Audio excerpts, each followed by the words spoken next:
Let's plan a date on when our younger generations are going to know that they'll be able to see sea life in our oceans. Poetry in motion? I guess you could call it that. But if we work together, we can stop them in their tracks. So are you with me?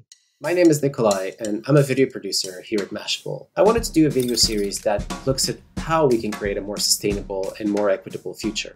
So my name's Solli Raphael, and I'm a 15-year-old Poetry Slam champion. I'm also an award-winning author. I have 2 books out that are for young people, and they centre around social concerns like the environment, bullying, and a lot of concerns that us young people are facing today. We could be more than bypassing the fact that global warming is a global warning of heat. And if you can't conceive it, doesn't mean you shouldn't believe it. Because we can change coal mines to solar inclines by taking a step with our feet.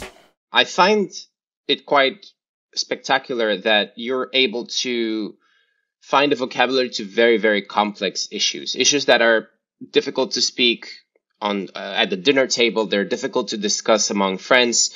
You know, they're difficult to address on a political level. How do you develop such a vocabulary to talk about such complex and scary topics? Ever since I was 5 or 6, maybe even 7, I've looked at the world and some of the worries that are happening, some of the events that are happening. Deforestation was one of the first times I realized that not all's good in the world. There are actually things that could really be fixed, be solved. And I really wanted to be a part of that change.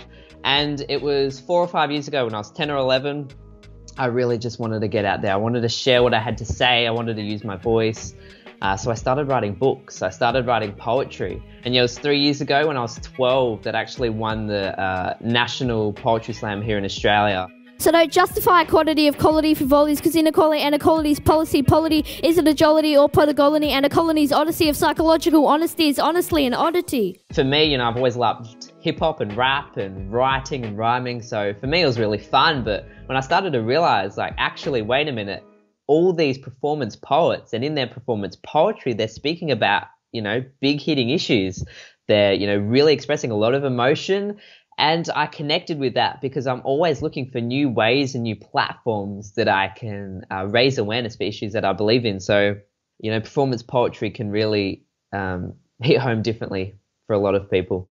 And it's particularly important that we're discussing these kinds of topics now and that your generation is talking about these topics because it's your future that's at stake. It's your collective future and the existential possibility of even considering a future that is at stake. And I wonder, you know, how much do you worry on a daily basis about, you know, the trajectory that we're following and about what will happen if sort of we just keep doing what we're doing, what we have been doing for the last, you know, whatever, 50, 60, 70, 100 years?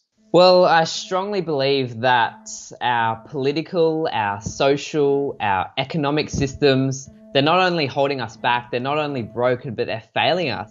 They're not meeting the requirements of today, of the 21st century. Why don't planets on that? Why do we do? Stand up like that! You know, I've had a lot of young people, kids and teens, turn to me and say, you know, they're worried, they don't know what's going to happen, they're not comfortable with living with these problems in their lives. And, you know, I think the past few decades, you know, the environmental disasters, for example, have sort of been something that's been an issue, but not something, you know, a lot of people have focused on directly. But I feel like the past few years, that's really started to hit home for a lot of people.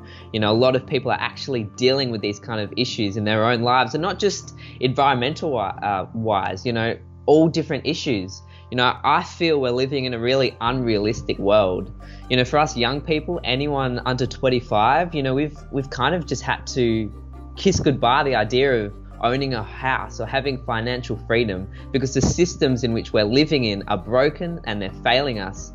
And I think it's all coming back to that, and it's really hitting home for a lot of people. So a lot of what I write about is based on things that happen. And obviously I don't know what's going to happen in the future. So I always just try to reflect and bring out the best messages in issues that occur in our world. So I've got a brand new piece called 72 Years. It's from my new book, Spotlight. 72 years is about, well, actually 72 years is the global average life expectancy. So I've sort of based it off that. but it's just about how we can make a difference in our everyday life. How, every day we live, we can make a difference. We can have an impact, a positive impact. We are a heterogeneous society, and life is so long that it's short. So I'm going to live. I'm going to live like I wake up hitting the ground like one of those larger-than-life raindrops, making a splash so big that the rippling effect causes the half a cup of water on the kitchen bench of my neighbour's house next to my next-door neighbour's house to move a little. I'm going to live like a plant growing more and more roots to find nutrients that my roots are now so deep down into the ground of history that not even a hurricane could blow me over. I'm going to live not like I'd reckon I would be breaking my tennis trying to reach the present, not like extending umbrellas every time a storm of repression comes and never ends, but like societal progression comes without having to mention the consequences. Every time there's signs of an Armageddon, I start commencing before I even comprehend that I've begun ascending up to the floor of contentment.